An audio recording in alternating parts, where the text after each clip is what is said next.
Welcome back students. Next gen commerce में आपका स्वागत है।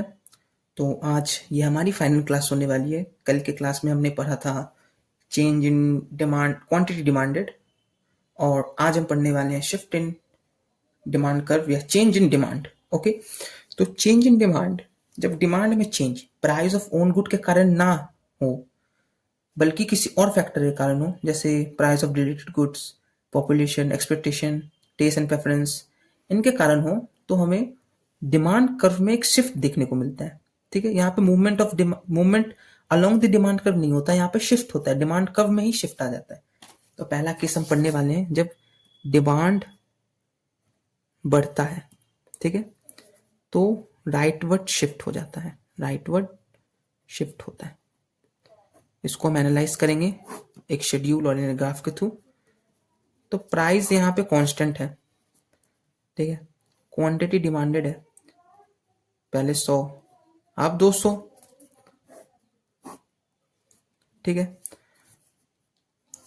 तो यहाँ पे जो डिमांड कर्व है वो इस साइड बढ़ जाएगा, ठीक है, क्योंकि प्राइस पहले ये था तो क्वांटिटी ये था, 10 पे 100 था, प्राइस सेम है पर क्वांटिटी बढ़ रहा है तो 200 हो गया।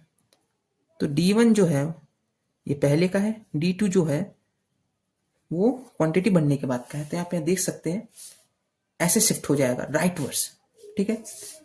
अब हम देखेंगे लेफ्ट वर्ड शिफ्ट कब होता है।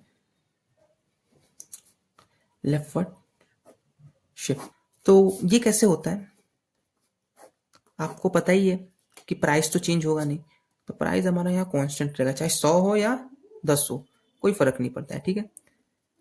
यहाँ पे हम क्वांटिटी डिमांड को पढ़ने वाले हैं। तो यहाँ पे डिमांड जो है सेम प्राइस पे घट रहा है due to other changes then price of one good. Taste preference में चेंज आ गया, पॉपुलेशन में चेंज आ गया, प्राइस ऑफ रिलेटेड गुड में चेंज आ गया, उसके कारण ये हो रहा है, ठीक है। तो यहाँ पे जो है पहले डिमांड कर्व ऐसा था, अब जो डिमांड कर्व है वो भीतर की तरफ आ गया है, लेफ्टवर्ड शिफ्ट हो गया है, ठीक है। 10 के प्राइस पे पहले जहां मैं 100 की चीज खरीद रहा था, 100 क्वांटिटी की, अब मैं खरीद पा रहा हूँ ओनली 50। तो अंदर की तरफ डिमांड कर्व आ रहा है, यहाँ पे मैंने अच्छे से इलस्ट्रेट किया है। और इसके कुछ कॉजेज होते हैं जो आपको जानना बहुत जरूरी है, जो एग्जाम में आ भी सकता है, ठीक है। यहाँ पे मैंने 1 बाय 1 लिख रखा है। Decrease in price of complementary goods, increase in price of supplementary goods, increase in income for a normal good, या आप 1 बाय 1 चेकआउट कर सकते हैं। और आशा करता हूँ कि आप इसे अपने से भी समझ सकते हैं, क्योंकि मैंने आपको इतने अच्छे से कॉन्सेप्ट क्रैक करवा दिया है कि ये आपके लिए कुछ नहीं है।